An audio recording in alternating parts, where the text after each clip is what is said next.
Новые скверы, отреставрированные памятники, отремонтированные тротуары и современное освещение. Сыктывдинский район, закончив работы по благоустройству в этом сезоне, с надеждой и новыми планами готовится к новому. Что немаловажно, сами жители все активнее включаются в обсуждение проектов и предлагают свои идеи. Часть из них затем превратится в реальные изменения. О том, что удалось реализовать в районе уже в этом году, расскажет Ксения Лосева.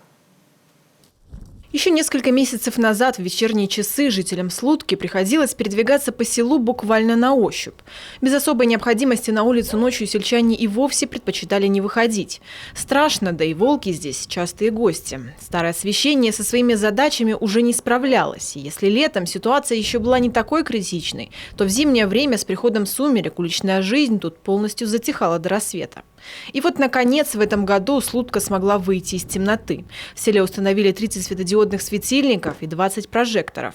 Многие сельчане даже вложили в это собственные средства.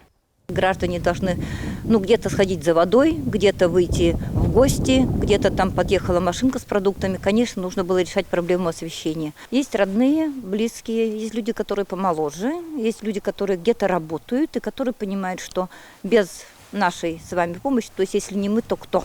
Сами для себя не сделаем, никто это не сделает. Поэтому да, и обсуждения, кстати, проходят на ура. Вот в этот раз все проекты у нас приняты были. И зал был полон, это, конечно, радует.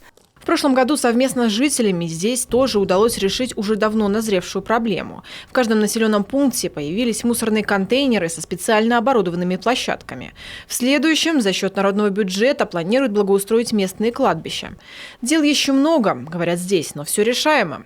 Особенно, когда самим жителям не безразлична судьба села. Учет их мнения вообще залог успешности любого проекта. Это помогает определить, что необходимо сделать в первую очередь. Так, например, жители Зеленца говорили о необходимости привести в порядок общественную территорию по улице Первый квартал. Как итог, буквально за месяц асфальтовое покрытие заменили, старые деревья спилили, а рядом обустроили новый тротуар.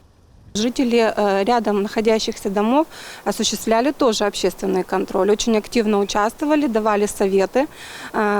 Если что-то не нравилось, сразу же обсуждали на этапе выполнения работ. И это очень приятно, что люди заинтересованы, они четко понимают, что делают это для людей. В Зеленце активно проводят опросы общественного мнения и позитивно смотрят на конструктивную критику. Без нее прогресса не будет, говорят здесь. Но чаще изменения все же нравятся жителям села.